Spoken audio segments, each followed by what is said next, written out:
മലങ്കര മാർത്തോമ സുറിയാനി സഭയുടെ പരമാധ്യക്ഷൻ ഏറ്റവും പ്രിയങ്കരനായ ഡോക്ടർ തെയോഡോഷ്യസ് മാർത്തോമ മെത്രാപ്പൊലീത്ത, പാലാരൂപതയുടെ വികാരി ജനറൽ മോൺസിഞ്ഞോർ വേത്താനം, മോൺസിഞ്ഞോർ മലയപ്പറമ്പിൽ, പ്രിയപ്പെട്ട പെരുമറ്റത്തച്ഛ, പറമ്പിലച്ഛ, വേദിയിലും സദസ്യരുമായിരിക്കുന്ന ഏറ്റവും പ്രിയപ്പെട്ടവരെ, ഞാൻ അല്പസമയം എടുക്കുന്നുള്ളൂ.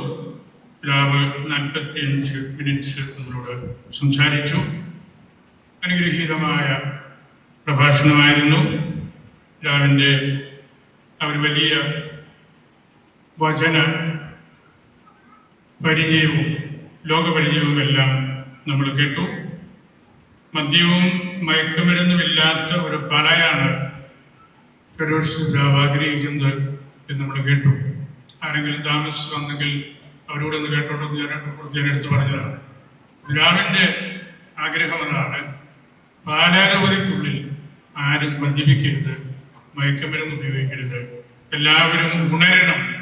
ഉത്ഥാനത്തിൻ്റെ ഒരു ചിന്തയാണ് തന്നത്. എല്ലാവരും എഴുന്നേൽക്കണം, ഉണരണം, കർത്താവിൽ വസിക്കണം എന്നുള്ള ചിന്തകളും ആനുകാലിക വിഷയങ്ങളുമെല്ലാം പറഞ്ഞ് രാവ് നമുക്ക് വലിയ സന്ദേശം നൽകി. എനിക്ക് പിതാവിനോടുള്ള ഏറ്റവും വലിയ ഇഷ്ടം, ഒരു ഡിവൈൻ ഹ്യൂമനിസം, ദൈവികമായ ഒരു മാനുഷികതയുടെ ആളാണ്. ആഴമായ ദൈവവിചാരം, അതിനെ താങ്ങി നിർത്തുന്ന നല്ല മനുഷ്യത്വമുള്ള ചിന്തകൾ.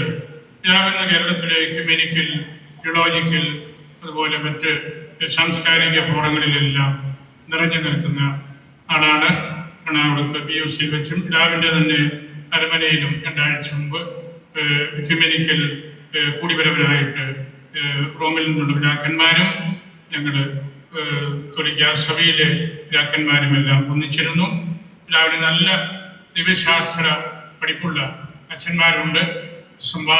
സംവദിക്കാനും തർക്കിക്കാനും ആഴങ്ങളിലേക്ക് കൊണ്ടുപോകാനും എല്ലാം ബുദ്ധിമുട്ടുക്കരായ വൈദികരുള്ള സഭയാണ് മാർത്തോമ സഭ എന്ന് എനിക്ക് നേരിട്ട് അറിയാം. പിതാവിനെ ഞാൻ ഇമെയിലിൽ കൂടെ ബന്ധപ്പെടാനേ കഴിഞ്ഞുള്ളൂ. പിതാവ് കൃപാപൂർവം അത് സ്വീകരിച്ചു. നമ്മുടെ പ്ലാറ്റിനം ജൂബിലിക്ക് പിതാവിനെ ഒന്ന് കിട്ടണമെന്ന് ഞാൻ തീവ്രമായിട്ട് ആഗ്രഹിച്ചിരുന്നു. അന്ന് പിതാവ് പുറത്തായിരുന്നു, അതുകൊണ്ട് വരാൻ പറ്റിയില്ല. ഇന്ന് ഇവിടെ നമ്മൾ അനുഗ്രഹീതരാണ്. ഇവിടെ വരികയും നമ്മോട് സംസാരിക്കുകയും സ്വന്തമായിട്ട് നമ്മളെ കരുതി പിതാവ് നല്ല വാക്കുകൾ പറഞ്ഞു. പരിശുർബാനയിൽ നമ്മൾ കേട്ട ഒരു തിരുവചനമാണ്, സഹോദരനോട് കോപിക്കുന്നവൻ ന്യായവിധിക്ക് വിധേയനാകും, സഹോദരനെ ഭോഷ എന്ന് വിളിക്കുന്നവൻ ന്യായാധിപ സംഘത്തിൻ്റെ മുമ്പിൽ നിൽക്കും, സഹോദരനെ വിഡ്ഢി അല്ലെങ്കിൽ ഫൂളിഷ് എന്ന് വിളിക്കുന്നവൻ നരകാഗ്നിക്ക് വിധേയനാകും. നമ്മൾ എത്ര പേര് ഇപ്പം നരകത്തിലാണെന്ന് എനിക്ക് വലിയ പേടിയുണ്ട്. സഹോദരനെ വെറുതെ ഫൂളിഷ്, മണ്ടൻ, പോക്കൻ എന്നൊക്കെ വിളിച്ചാൽ നരകത്തിലാണ് നമ്മൾ. ഈശോ പറഞ്ഞ കാര്യമാണ്. നമ്മൾ മറ്റുള്ളവരോട് നമ്മൾ ഉപയോഗിക്കേണ്ട വാക്കുകളുടെ ആ ഒരു പ്രസക്തിയെക്കുറിച്ചാണ് ഈശോ നമ്മെ പഠിപ്പിക്കുന്നത്. നമ്മളെല്ലാവരും പൊതുവേദിയിലും ജപാലന രംഗത്തുമൊക്കെ നിരന്തരമായിട്ട് സംസാരിക്കുകയും ഇടപെടുകയും ചെയ്യുന്നവരാണ്. അവിടെ ശുദ്ധമായ വാക്കുകളോടുകൂടി, കലർപ്പില്ലാത്ത വാക്കുകളോടുകൂടി പെരുമാറാനും സംസാരിക്കാനും നമുക്ക് സാധിക്കണമെന്നുള്ള ആ ഒരു വലിയ ചിന്ത നമുക്ക് ദൈവം നൽകുന്നു. അത് മനസ്സിൽ എല്ലാവരും എടുക്കണം. ആരും നമുക്ക് മനസ്സിൽ തോന്നുന്നതെല്ലാം മറ്റുള്ളവരോട് പറയാം എന്ന് വിചാരിക്കരുത്. പൗലോസ് തിമോത്തിക്ക് എഴുതിയ ലേഖനം 5:1 പറയുന്നു, നിന്നെക്കുറിച്ചും നിന്റെ പ്രബോധനങ്ങളെക്കുറിച്ചും ശ്രദ്ധിക്കുക, അവയിൽ ഉറച്ചു നിൽക്കുക.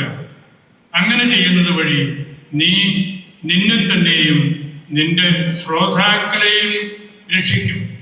പ്രബോധനങ്ങളിൽ ഉറച്ചു നിന്ന് ആഴപ്പെട്ടു നിന്ന് സംസാരിക്കുമ്പോൾ നിന്നെക്കാൾ പ്രായമുള്ളവനെ ശകാരിക്കരുത്.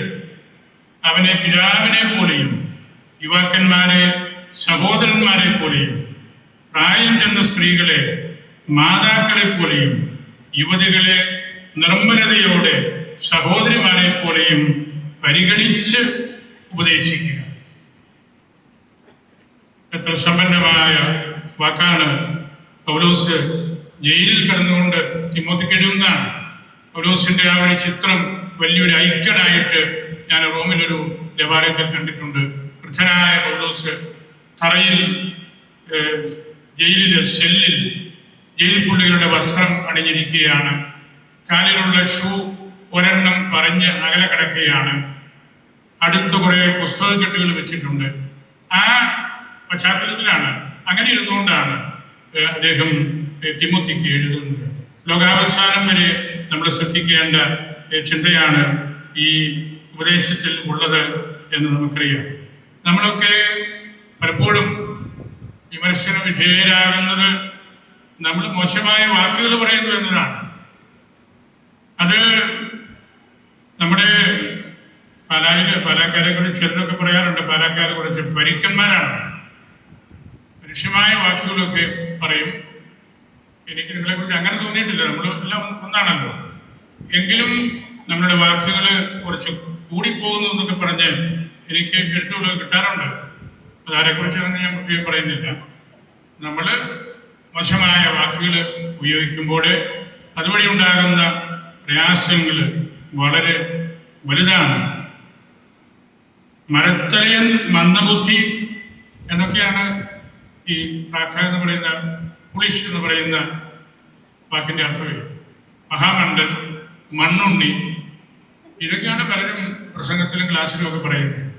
അങ്ങനെയുള്ളവർ നരകാഗ്നി, നരകം, എന്നും തീ, ചൂട്, ഇതൊക്കെയാണ് കർത്താവ് നമുക്ക് നൽകുന്നത് എന്ന് ശ്രദ്ധിക്കണം. പൗലോസ് നമ്മെ പഠിപ്പിക്കുന്ന ആ കാര്യവും നമ്മൾ മറന്ന് കളയരുത്. നമ്മൾ ഈ ദിവസങ്ങളിലെല്ലാം പടം ലാലച്ചൻ്റെ ദൈവവചന വ്യാഖ്യാനം കേട്ടു. വചനത്തിൻ്റെ സമൃദ്ധിയാണ് ഇവിടെ പെയ്ത് ഇറങ്ങിയത് എന്ന് നമുക്ക് എല്ലാവർക്കും മനസ്സിലായി. ഈ മണിക്കൂറും അച്ഛൻ സംസാരിക്കേണ്ടതാണ്. അതുകൊണ്ട് ഞാൻ അല്പ നിമിഷങ്ങൾക്കുള്ളിൽ അവസാനിപ്പിച്ചുകൊള്ളാം. ഈ പന്തലിൽ പെയ്തിറങ്ങിയ തിരുവചനങ്ങൾ ഇന്ന് തെരോഷിസ് മെത്രാപ്പൊലീത്തായുടെ ആ ഒരു വലിയ പ്രഭാഷണം കൂടെ നമ്മൾ കേൾക്കുമ്പോൾ നമുക്ക് ദൈവം ഒരു കൊല്ലത്തേനുള്ള തീവ്രമായ ചിന്തകളും ഭക്ഷണവുമാണ് നൽകിയത് എന്ന് നമ്മൾ മറന്നുകളയരുത്. വേദപുസ്തകത്തിന്റെ വെളിച്ചത്തിലൊരു പഴഞ്ചൊല്ലുണ്ട്, പ്രീച്ചിങ് ഓഫ് ദ ഗോസ്പൽ എന്ന് പറഞ്ഞാൽ ഒരു ധർമ്മക്കാരൻ വേറൊരു ധർമ്മക്കാരനോട് എവിടെയാണ് അപ്പം കിട്ടുന്നത് എന്ന് പറഞ്ഞു കൊടുക്കുന്നതാണ്. Preaching of the gospel is something like a beggar telling another beggar where you can get bread.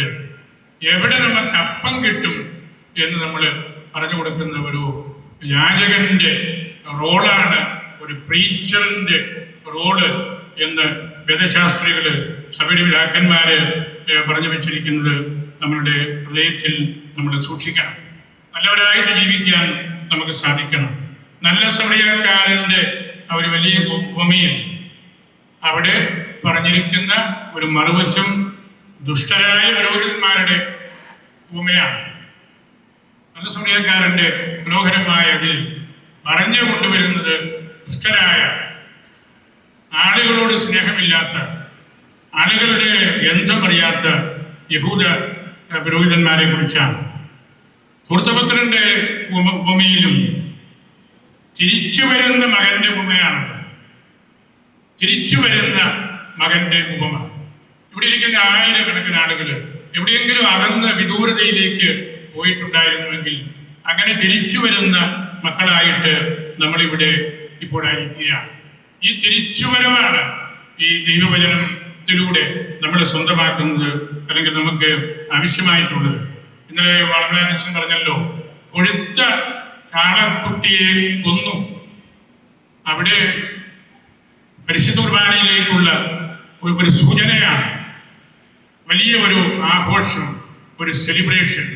കൊഴുത്ത കാളക്കുട്ടി പിതാക്കന്മാരുടെ വ്യാഖ്യാനങ്ങളിൽ ഈശോയാണ്. ഈശോയെ നമുക്ക് എല്ലാവർക്കും നൽകുന്ന വലിയൊരു ഉപമ ആണ് അവിടെ പറഞ്ഞിരിക്കുന്നത്. ആഘോഷമായ കൊഴുത്ത കാളക്കുട്ടി. ഞാൻ ആ തിരുവചന ഭാഗം വായിക്കുമ്പോഴൊക്കെ കുർബാനയെ കുറിച്ച് ഓർക്കുമ്പോൾ ഞാൻ പെട്ടെന്ന് മനസ്സിൽ തോന്നുന്നത് നെസ്റ്റോറിയസിന്റെ കുർബാന പോലെയാണ്. ആഘോഷമായ കുർബാനയാണ്, മണിക്കൂറുകൾ എടുക്കുന്ന പ്രാർത്ഥനയാണ്, രക്ഷാകര ചിന്തകളെല്ലാം സ്വരുക്കൂട്ടി വെച്ചിരിക്കുന്ന പ്രാർത്ഥന. ഇത് നമ്മുടെ തേടൂറിന്റെ കുർബാനക്രമമാണ് ചെയ്തത്. അതും അതീവ സുന്ദരമായ പ്രാർത്ഥനകളാണ്. അങ്ങനെയുള്ള തിരിച്ചുവരവ് അല്ലെങ്കിൽ തിരുവചനം നമുക്ക് തരാൻ ഉദ്ദേശിക്കുന്ന ആ കാര്യങ്ങളിലേക്ക് നമുക്ക് ഇറങ്ങാൻ സാധിക്കണം. ലത്തീൻ ഭാഷയിൽ ഒരു പഴഞ്ചൊല്ലുണ്ടല്ലോ, ഔട്ട് ദേവൂസ് ഔട്ട് മാളൂസ് ഹോമോ. ഒന്നെങ്കിൽ ദൈവത്തിന്റെ കൂട്ടത്തിൽ അല്ലെങ്കിൽ മോശമായ മനുഷ്യനായിട്ട് നമ്മൾ പോകും. ദൈവത്തിന്റെ കൂട്ടത്തിൽ നമ്മൾ ആയിരിക്കാൻ ഉള്ള വലിയൊരു പരിശ്രമത്തിന്റെ ഭാഗമായിട്ടുള്ള കാര്യമാണ് നമ്മൾ ഈ ദിവസങ്ങളിലൊക്കെ ഇവിടെ നടത്തിയത്. ഈ ദിവസങ്ങളിൽ നമ്മൾ വായിച്ച കാര്യങ്ങളൊക്കെ സക്രിയായെ കുറിച്ചും എലിസബത്തിനെ കുറിച്ചും ഇനി നമ്മൾ ശീമോനെ കുറിച്ചും അന്നായെ കുറിച്ചും ഒക്കെയാണല്ലോ. സക്രിയായുടെ ലൂസൻഡ് ടങ്, കെട്ട് അഴിഞ്ഞു പോയ ആ നാവ് പാടിയ പാട്ട്, അതിലെ ആ ഭാഷ, അതിൻ്റെ ആ സൗന്ദര്യം, അതെല്ലാം മഗ്നിഫിക്കാത്ത പോലെയാണ്. മാതാവ് പാടിയ ആ കീർത്തനം പോലെയാണ് സക്രിയായുടെ കീർത്തനവും. ക്രിസിസ്റ്റവും സഭാപിതാവ് അതേക്കുറിച്ച് പറഞ്ഞിട്ടുണ്ട്. സക്രിയ passed from the law old testament to the gospel. പഴയ നിയമത്തിന്റെ ആ പരിമിതികളിൽ നിന്ന് പുതിയ നിയമത്തിലേക്ക് ചാടാനായിട്ട് അദ്ദേഹത്തിന് സാധിച്ചപ്പോൾ അദ്ദേഹത്തിന്റെ കെട്ടഴിഞ്ഞു. അദ്ദേഹം ദീർഘമായിട്ട് സംസാരിച്ചു. ഇസ്രായേലിനെ അതിൻ്റെ ആചാരവിധിയിൽ കെട്ടിയിട്ടിരുന്ന നിയമത്തിന്റെ ബന്ധനങ്ങൾ തീർക്കുവാനും മിശിഹായുഗത്തിന്റെ ആ ദൈവഹിതം പ്രകീർത്തിക്കുവാനുമായിട്ടായിരുന്നു അദ്ദേഹത്തിന് ദൈവം കൊടുത്ത ആ മൗനം. നിശബ്ദനായിട്ട് അദ്ദേഹം ഇരുന്നു, ഒറ്റപ്പെട്ടില്ല, തടയപ്പെട്ടില്ല. അദ്ദേഹം സംസാരശേഷി നഷ്ടപ്പെട്ടവനെ പോലെയായി. പക്ഷേ അത് ദൈവത്തെ പ്രകീർത്തിക്കാനുള്ള വലിയൊരു അടയാളമായിരുന്നു. ഒറിജിൻ അതേക്കുറിച്ച് പറഞ്ഞു. അമ്മയുടെ ഉദരത്തിൽ വെച്ച് തന്നെ യോഹന്നാൻ ഈശോയെ ശ്രവിച്ചെങ്കിൽ, നമുക്ക് ആ സംഭവം അറിയാമല്ലോ. ഇളയമ്മയുടെ പക്കലേക്ക് മറിയം പോയപ്പോൾ അമ്മയുടെ ഉദരത്തിൽ വെച്ച് തന്നെ യോഹന്നാൻ ഈശോയെ ശ്രവിച്ചെങ്കിൽ ജനനശേഷം തൻ്റെ അപ്പനായ സക്കറിയായുടെ സ്തുതിപ്പുകൾ, അതിൻ്റെ അകപ്പൊരുളുകൾ മനസ്സിലാകാതിരിക്കുമോ? അതാണ് സക്കറിയായുടെ സ്തുതിപ്പിൽ എല്ലാ കാര്യങ്ങളുമുണ്ട്, വരാനിരിക്കുന്ന കാര്യങ്ങളുണ്ട്, അതിൻ്റെ പ്രത്യേകതകളുണ്ട്. ആ മകന്റെ പ്രാധാന്യമാണല്ലോ അവിടെ എടുത്തു കാണിച്ചത്. യോഹന്നാൻ വനാന്തരത്തിലും മരുഭൂമിയിലും ഏകാന്തതയിലും ജീവിച്ചവനാണ് യോഹന്നാൻ. കർത്താവിനെ വഴിയൊരുക്കാൻ രംഗത്ത് വരേണ്ടവനായിരുന്നു. വേഗത്തിൽ തടവറയിൽ ആക്കപ്പെട്ടു. ഒരു നൃത്തക്കാരിക്ക് വേണ്ടി ശിരച്ഛേദനം ചെയ്യപ്പെട്ടു. ഏതാനും ശിഷ്യന്മാര് രഹസ്യമായി ശരീരമെടുത്ത് സംസ്കരിച്ചു.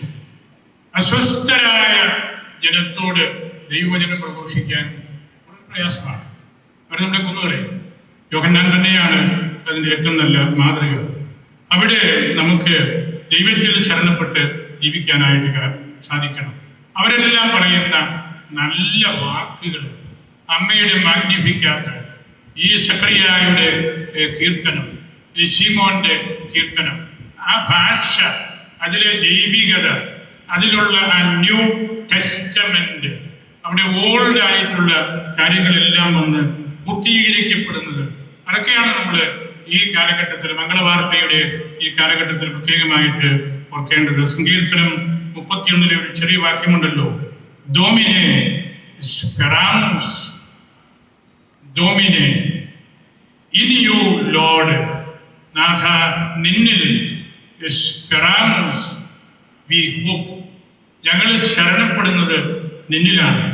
നിന്റെ വാക്കുകൾക്ക് മാത്രമേ ഞങ്ങളെ പിടിച്ചു നിർത്താനുള്ള ശേഷിയുള്ളൂ.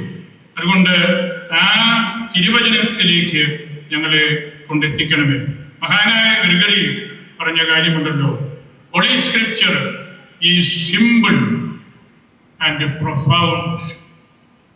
ദൈവവചനം വളരെ സിമ്പിളാണ്. ഈ ക്രിസ്തുസ് പിതാവിന്റെ മുമ്പിൽ സഭാധ്യക്ഷനായിരുന്ന വലിയ മെത്രാപ്പോലീത്ത ഒരിക്കൽ പറഞ്ഞു, ദൈവവചനം വളരെ സിമ്പിളാണ്, but you can make it complicated. നമുക്കത് വളരെ സങ്കീർണമായിട്ട് കളയാം. ദൈവവചനം സിമ്പിളാണ്. Holy scripture is simple and profound. It is like a river in which lambs can walk. ആട്ടിൻകുട്ടികൾക്ക് നടന്നു പോകാവുന്ന ഒരു തടാകം പോലെയാണ് ദൈവത്തിൻ്റെ വചനം. But it is deep also. Elephants can swim into the deepest dimension. ആനകൾക്ക് അത് നീർക്കാങ്കുഴിയിട്ട് ഉള്ളിലേക്കെല്ലാം പോകാം. അതാണ് ദൈവവചനം. കുഞ്ഞുങ്ങൾക്ക്, ആട്ടിൻകുട്ടികൾക്ക് നടന്ന് ഉല്ലസിക്കാനും വലിയ ബുദ്ധിമാന്മാർക്ക് ആഴങ്ങളിലേക്ക് പോകാനുള്ള, ആനയ്ക്ക് ചാടിക്കളിക്കാനുള്ള സൗകര്യം പോലെയുള്ള കാര്യമാണ് ദൈവവചനം. അതാണ് ഈ നാടുകളിലൊക്കെ ഈ വലിയ പിതാക്കന്മാരുടെ വാക്കുകളിലൂടെ ദൈവം നമുക്ക് നൽകുന്നത്. ഈ ശിമോനും അന്നായും അതുപോലെയാണല്ലോ, നല്ല പരിശുദ്ധമായ വാക്കുകൾ നമുക്ക് വേണ്ടി ലോകാവസാനം വരെ തന്നിരിക്കുകയാണ്. കൃത്യനായ ശിമോൻ ഒരു ശിശുവിനെ പ്രത്യേകം വിചാരിച്ച് ജീവിച്ചിരുന്ന ആളാണ്.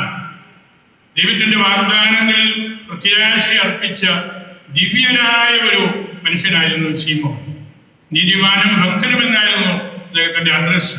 നീതിമാനും ഭക്തനും ജെറൂസലേം എന്നൊരു എഴുത്തെഴുതിയാൽ അത് അദ്ദേഹത്തിന് കിട്ടുമായിരുന്നു. അതായിരുന്നു അദ്ദേഹത്തിന്റെ മേൽവിലാസം. മിശിഹായിൽ പ്രത്യേകം ജീവിതം കൊണ്ടെത്തിച്ചയാള് ദൈവത്തോടൊപ്പം ആയിരിക്കാൻ തീവ്രമായിട്ട് ആഗ്രഹിച്ചു. അങ്ങയുടെ ദാസൻ എന്നാണ് അദ്ദേഹം സ്വയം വിശേഷിപ്പിക്കുന്നത്. ദിമിത്തിച്ച് എന്നുള്ള കീർത്തനത്തില് ഇസ്രായേലിന്റെ ആശ്വാസം പ്രതീക്ഷിച്ച വ്യക്തിയായിരുന്നു. രക്ഷകനെ ദർശിച്ചവനാണ്. ഇതാണ് നമ്മളും ഈ ദിവസങ്ങളിലെല്ലാം കണ്ട കാഴ്ച. ഏക രക്ഷകൻ ആരാണെന്നുള്ള ആ ഒരു ചിന്തയിലേക്കാണ് പടംലാലച്ചൻ നമ്മളെല്ലാവരെയും കൊണ്ടുവന്നത്. അവിടെയായിരിക്കണം നമ്മുടെ ആശ്വാസം, അവിടെയായിരിക്കണം നമ്മുടെ വെളിപാടുകളുടെ എല്ലാം പൂർത്തീകരണം നമ്മൾ കാണേണ്ടത്. അന്ന ആ അമ്മച്ചി 84 വർഷം ജീവിച്ച ആളാണ്. പ്രാർത്ഥനയിലും ഉപവാസത്തിലും വിധവയായിരുന്നു. ഉണ്ണിയെ ദർശിച്ച ശേഷമേ ഞാൻ ഈ ലോകം വിട്ടു പോകൂ എന്നവർ ഇരുവരും മനസ്സിൽ കരുതി. ജെറൂസലേമിൽ രക്ഷ പ്രതീക്ഷിച്ചിരുന്ന എല്ലാവരോടും അവള് ഈ ശിശുവിനെ കുറിച്ച് സംസാരിച്ചു. ആ പാവപ്പെട്ട സ്ത്രീയെ ഏറ്റവും വലിയ വചന പ്രഘോഷക അതാണല്ലോ പറഞ്ഞിരിക്കുന്നത്. ജെറൂസലേമിൽ രക്ഷ പ്രതീക്ഷിച്ചിരുന്ന എല്ലാവരോടും അവർ ഈ ശിശുവിനെ കുറിച്ച് പറഞ്ഞു. ഇപ്പൊ ഈ വളർന്നനുസരിച്ച് കൂടെ കിടക്കുന്ന പോലെയാണ്. ലോകം മുഴുവനും ഈ രക്ഷകനെ കുറിച്ച് പറയാൻ വേണ്ടിയാണ്. ആ സ്ത്രീയെ ജെറൂസലേം മുഴുവനും ഈ ഈശോയെ കുറിച്ച് പറഞ്ഞു. ആ ഈശോയുടെ മഹത്വം പഠിപ്പിച്ചു എന്നുള്ളത് നമ്മുടെ ഹൃദയത്തിൽ നമ്മൾ സൂക്ഷിക്കേണ്ട വിലപ്പെട്ട ഒരു കാര്യമാണ്. നമ്മുടെ ഈ ദിവസങ്ങളിൽ പരിശുദ്ധമായ ഈ സന്ധ്യകളിൽ ഈ തിരുവചനത്തിലൂടെയെല്ലാം കടന്ന് പോയപ്പോൾ ദൈവത്തിൻ്റെ ആ ഒരു വലിയ വെളിപ്പെടുത്തലാണ് നമ്മൾ കണ്ടതും അനുഭവിച്ചതും എല്ലാം. നമുക്ക് നിരന്തരമായിട്ട് വചനം പഠിക്കാനുള്ള ഒരു അവസരമായിരുന്നു ഇത്. നമ്മുടെ രൂപതയുടെ 3 കോളേജുകളുടെ നടുക്കാണ് നമ്മളിരിക്കുന്നത്. Saint Thomas college, Alphonsa college, civil institute college, 3 കോളേജുകളുടെ സംഗമഭൂമിയാണ്. ഈ അൽഫോൻസ കോളേജൊക്കെ വലിയ പിതാവ് നമ്മളുടെ ഈ കാർഷിക മേഖലയിലെ പെൺകുട്ടികൾക്ക് ഉന്നത വിദ്യാഭ്യാസം ലഭിക്കണമെന്നുള്ള ആ ദീർഘവീക്ഷണത്തോടുകൂടെ പ്രത്യേകമായ ഒരു കോളേജ് സെന്റ് തോമസിൽ നിന്ന് മാറ്റി, എന്നാൽ അതിനോട് ചേർന്ന് പഠിപ്പിച്ചതാണ്. എത്രയായിരക്കണക്കിന് പെൺകുട്ടികൾ അൽഫോൻസ കോളേജിൽ പഠിച്ച് ജോലി നേടി അല്ലെങ്കിൽ നല്ല വാല്യൂ ബേസ്ഡ് ആയിട്ടുള്ള ജീവിതം നയിക്കാൻ സാധിച്ചു. ഇപ്പോഴും ഉണ്ട് ആ കോളേജ് നിറയെ കുട്ടികളാണ്. ഇത് നമ്മുടെ സെന്റ് തോമസ് ഓട്ടോണമസ് പദവിയിലേക്ക് എത്തിയല്ലോ. അതുപോലെ തന്നെ സിവിൽ ഇൻസ്റ്റിറ്റ്യൂട്ട് ബത്താനത്തച്ഛനാണ് അതിൻ്റെ പ്രധാനപ്പെട്ട ആള്. അങ്ങനെ നമ്മൾ ഈ ഭൗതിക കലാലയങ്ങളുടെ നടുവിൽ ഇവിടെ ഈശോയെക്കുറിച്ച് കേൾക്കാനായിട്ട് ഇരിക്കുമ്പോൾ അത് പ്രിയങ്കരനായ തെയോഡോഷ്യസ് പിതാവ് നമ്മെ ഓർമ്മിപ്പിച്ചതുപോലെ നമുക്കത് ഉദ്ധാനമായിരിക്കണം, ഉണർവായിരിക്കണം. എല്ലാ തിന്മകളിൽ നിന്ന് മാറി നിൽക്കാനുള്ള ഒരു തൻ്റെ ഇടം നമുക്കുണ്ടായിരിക്കണം. ഈ പിതാവ് നമ്മളോട് ദേഷ്യപ്പെട്ടൊന്നും സംസാരിച്ചില്ല. എനിക്കറിയാം പിതാവിൻ്റെ സഭയിൽ പിതാവിൻ്റെ അച്ഛന്മാര് അൽമായര് ഒറ്റ വാക്ക് പോലും മോശമായിട്ടുള്ളത് പിതാവിനോട് പറയാം.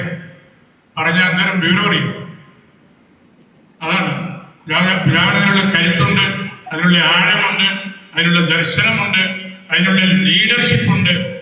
ആ സഭയുടെ നല്ല ഒരു കെട്ടുറപ്പിന്റെ ഫൗണ്ടേഷൻ സ്റ്റോൺസ് ആണ് പിതാവ് സഫ്രഗൻ മെത്രാപ്പോലീത്ത ആയിരുന്നപ്പോഴും ഇപ്പോൾ ആ സഭയുടെ പരമാധ്യക്ഷനായിട്ട് ശുശ്രൂഷ ചെയ്യുമ്പോഴും എല്ലാം നൽകുന്നത്. നമ്മൾ വെള്ളം ചേർത്ത് കൊടുക്കാന്നൊക്കെ പലതും പറയുന്നു. വെള്ളം ഭാഗ്യവശാൽ പാലായിൽ വലിയ വിലയില്ല. നമുക്ക് കിണറും തോടും എല്ലാം ഇഷ്ടം പോലെ ഉണ്ട്. വെള്ളം ചേർക്കാൻ നമുക്ക് എളുപ്പമാണ്. അക്ഷരാർത്ഥത്തിൽ ആ വെള്ളം അല്ലെങ്കിലും ദൈവവചനത്തിൽ മായം ചേർക്കുന്നതും സത്യം പറയാതിരിക്കുന്നതും ഒക്കെ വെള്ളം ചേർക്കുന്നതാണ്. ഈ ക്രിസോസ്റ്റം പിതാവിൻ്റെ കാര്യം തെയോഡോഷ്യസ് ഇവിടെ പറഞ്ഞല്ലോ. പിതാവിൻ്റെ ഒരു അതുകൂടെ പറഞ്ഞ് ഞാൻ അവസാനിപ്പിക്കുകയാണ്. പിതാവ് വാർദ്ധക്യത്തിലെത്തി, 100 വയസ്സെല്ലാം കഴിഞ്ഞ്, എങ്കിലും വലിയ തമാശകാരൻ, വലിയ ലീഡറ്. പിതാവിനെ ആട്ടിൻപാല് മാത്രമേ കുടിക്കത്തുള്ളായിരുന്നു. പിതാവ് തന്നെ പറഞ്ഞ കാര്യമാണ്. അത് കഴിച്ചാൽ നല്ല നെർവസിനൊക്കെ ഉപകാരമാണ്. ഒരു കൊച്ചു കൊണ്ടുവന്ന് ഇങ്ങനെ പാല് കൊടുക്കുമായിരുന്നു. പാലിൽ നല്ലപോലെ വെള്ളം ചേർത്താണ് കൊടുത്തുകൊണ്ടിരുന്നത്. അങ്ങനെ ആട്ടിൻപാല് കഴിച്ചിട്ട് പിതാവിനൊരു സുഖം തോന്നുന്നില്ല, ഒരു അസ്വസ്ഥത എന്തോ. ഈ വെള്ളം ചേർക്കല് നമ്മുടെ വീട്ടിലെ അമ്മച്ചിമാർക്കൊക്കെ അറിയാം, പാലിൽ ഇങ്ങനെ വെള്ളം ചേർക്കുന്നത്. അപ്പം ഇതെല്ലാം കഴിച്ച് വിഷമിച്ചിരുന്നപ്പോൾ പിറ്റേ ദിവസം രാവിലെ ആ പയ്യൻ ഒരു കുപ്പി നിറയെ ആട്ടിൻപാലുമായിട്ട് വന്നു. അത് മേടിച്ചിട്ട് ഈ ക്രിസോസ്റ്റം പിതാവ് 2 കുപ്പി അങ്ങോട്ട് തിരിച്ചു കൊടുത്തു. അപ്പം പയ്യൻ പറഞ്ഞു, നാളെ മുതൽ ഇരട്ടിപ്പാല് വേണമല്ലേ? അതിന് വലിയ സന്തോഷമായി. ആടിനെ ധാരാളമായി വളർത്തുന്ന വീടാണ്, ഇരട്ടിപ്പാല് വേണമല്ലേ എന്ന് ചോദിച്ചു. പിതാവ് പറഞ്ഞു, ഇരട്ടി വേണ്ട, ഈ 2 കുപ്പിയിൽ ഒന്നില് വെള്ളം ചേർക്കാത്ത പാലും മറ്റതിൽ അതിലൊഴിച്ചുകൊണ്ടിരുന്ന ആ വെള്ളവും ഇങ്ങോട്ട് തരികയാണെങ്കിൽ ഞാനത് ആവശ്യാനുസരണം ചേർത്തോളാം. അതാണ് വെള്ളം ചേർക്കൽ. പാലിൽ വെള്ളം ചേർക്കാൻ വളരെ എളുപ്പമാണ്. ആരും അറിയില്ല, കഴിക്കുന്ന ആൾക്ക് അറിയാം. ആട്ടിൻപാല് കൂടുതൽ വെള്ളം ചേർത്ത് കഴിക്കുമ്പോൾ അറിയാൻ പറ്റും. അതാണ് നമ്മൾ ദൈവജനത്തിൽ മായം ചേർക്കുമ്പോഴും അങ്ങനെയാണ്. പറയേണ്ട കാര്യം പറയാതിരിക്കുക, തെറ്റായിട്ട് വ്യാഖ്യാനിക്കുക, അങ്ങനെയുള്ള കാര്യങ്ങളെല്ലാം നമ്മുടെ ലോകത്ത് കൂടി വരുന്ന ഒരു കാലഘട്ടമാണിത്. അതിനെല്ലാം ചെറുത്തു നിൽക്കണം. തിന്മകളിൽ വീഴാതെ നമുക്ക് പിടിച്ചു നിൽക്കാനായിട്ട് സാധിക്കണം. ഈശോയുടെ ഐക്കൺസ് ആയിട്ട് ആൾത്തർ ക്രിസ്തുസ്, ഈശോയെ പോലെ മറ്റൊരു ക്രിസ്തു, ഈശോയെ പോലെ ആയിരിക്കണം നമ്മൾ. ആൾത്തര എക്ലീസിയ, പരിശുദ്ധ സഭയായിരിക്കണം, മറ്റൊരു സഭയായിരിക്കണം നമ്മൾ, സഭയെപ്പോലെ ആയിരിക്കണം. അങ്ങനെ ആൾത്തർ ക്രിസ്തുസും ആൾത്തര എക്ലീസിയായുമായിട്ട് ജീവിക്കാനുള്ള വലിയൊരു വിളിയാണ് നമുക്കുള്ളത്. നമുക്ക് ആ അടങ്ങളിലേക്കാണ് നമ്മുടെ പ്രിയങ്കരനായ തെയോഡോഷ്യസ് മെത്രാപ്പോലീത്ത നമ്മളെ എത്തിച്ചത്. നമുക്ക് വലിയ സന്തോഷമാണ്. ഈ കൺവെൻഷൻ ഉദ്ഘാടനം ചെയ്തത് നമ്മുടെ കർദിനാള് ആലഞ്ചേരി പിതാവാണ്. ഇത് സമാപിപ്പിക്കാൻ ഉള്ള വലിയ സന്ദേശം നൽകിയത് നമ്മളുടെ ഏവർക്കും പ്രിയങ്കരനായ തെയോഡോഷ്യസ് മെത്രാപ്പോലീത്തയാണ്. അദ്ദേഹം അമേരിക്കയിൽ പഠിച്ച് MA PhD ഒക്കെ എടുത്ത് സഫ്രഗൻ മെത്രാപ്പോലീത്തായിട്ട് നിന്ന് ഒരുപാട് പള്ളികളിലും സ്കൂളുകളിലും എല്ലാം ജോലി ചെയ്ത് ഇപ്പോൾ പരമാധ്യക്ഷൻ എന്ന നിലയിൽ ആ സഭയ്ക്ക് മാത്രമല്ല കേരളത്തിലുള്ള ഇന്ത്യയിലുള്ള എല്ലാ സഭാ വിഭാഗങ്ങളെയും അൽമായ ഫോറങ്ങളെയും എല്ലാം പിതാവ് അഡ്രസ് ചെയ്യുന്നുണ്ട്. പിതാവ് അൽമായ ശാക്തീകരണം, എക്കോ ഫ്രണ്ട്ലി ആയിട്ടുള്ള പ്രകൃതിയെ സംരക്ഷിക്കേണ്ട കാര്യങ്ങൾ, പരിശുദ്ധ ലിയോ മാർപ്പാപ്പായുടെ നൂതനമായ പ്രബോധനങ്ങൾ, ഇതിനെക്കുറിച്ചെല്ലാം POCയിൽ ഞങ്ങൾ കൂടിയപ്പോഴും മറ്റ് ഫോറങ്ങളിലുമെല്ലാം സംസാരിക്കുന്നത് ഞാൻ കേട്ടു. ഞാൻ എൻ്റെ വാക്കുകൾ സംഭരിക്കുകയാണ്. ഔദ്യോഗികമായിട്ടുള്ള ശുശ്രൂഷയിലേക്ക് പ്രവേശിക്കാനുള്ള സമയമായി. എല്ലാവർക്കും നന്ദി ഞാൻ പറയേണ്ടതില്ലെങ്കിലും ഇതിന് എല്ലാ പ്രബോധനവും നൽകിയ വളംലാലച്ചനെ, രാഘവച്ചനെ, ആ ടീമിനെ കൃത്യമായിട്ട് ഓർക്കുന്നു. മോൺസിഞ്ഞോർ ബത്താനവും അരിമറ്റത്തച്ഛനും പുതുപ്പറമ്പിലച്ഛനും വലിയൊരു ടീം, സിസ്റ്റേഴ്സ്, അൽമായര്, യൂത്ത് എല്ലാം ആണ് ഇവിടെ. നിങ്ങൾ നിരന്തരമായിട്ട് അധ്വാനിച്ചു. അതുകൊണ്ടാണ് ഇവിടെ നമുക്ക് സമ്പന്നമായ സദസ്സ് ഉണ്ടായത്. അൽമായരെയും സിസ്റ്റേഴ്സിനെയും എല്ലാം ഇതിനോട് സഹകരിച്ചവരെ പ്രത്യേകമായിട്ട് ഓർക്കുന്നു. എല്ലാവരും പള്ളി നമ്മുടെ സ്വന്തം മുറ്റത്തുള്ള പള്ളിയാണ്. ഈ അരിശനും ആ പള്ളിയുടെ സൗകര്യവും എല്ലാം നമുക്ക് ഈ ദിവസങ്ങളിൽ കിട്ടി. അതുപോലെ ഈ കോളേജിൻ്റെ വിശാലമായ ഗ്രൗണ്ട്സ് നമുക്ക് വേണ്ടി പരീക്ഷയും ക്ലാസ്സും ഉണ്ടായിട്ട് പോലും എല്ലാം നമുക്ക് തന്നു. ഞാൻ അവസാനിപ്പിക്കുകയാണ്. ഈ ദിവസങ്ങളിൽ നിങ്ങൾ വന്ന് പ്രാർത്ഥിച്ചതിനും പരിശുദ്ധ കുർബാന അർപ്പിച്ചതിനും തിരുവചനം ശ്രവിച്ച് സന്തോഷമായിട്ട് നിങ്ങൾ വീട്ടിലേക്ക് പോകുന്നത് കാണുമ്പോഴുമെല്ലാം കഴിഞ്ഞ 4 ദിവസവും അത് വലിയൊരു എനിക്ക് ഹൃദയത്തിൽ നല്ലൊരു അനുഭവമായിരുന്നു. ഒരിക്കൽ കൂടി കടൂർ മെത്രാപ്പൊലീത്തായ്ക്ക് ഹൃദയത്തിൻ്റെ ഭാഷയിൽ നന്ദി പറയുന്നു. എല്ലാവരെയും പരിശുദ്ധ അൽഫോൻസാമ്മയ്ക്ക് സമർപ്പിച്ച് പ്രാർത്ഥിക്കുന്നു. ഉചിതനായ ഈശോ എല്ലാവരെയും ആശീർവദിച്ച് അനുഗ്രഹിക്കുന്നു.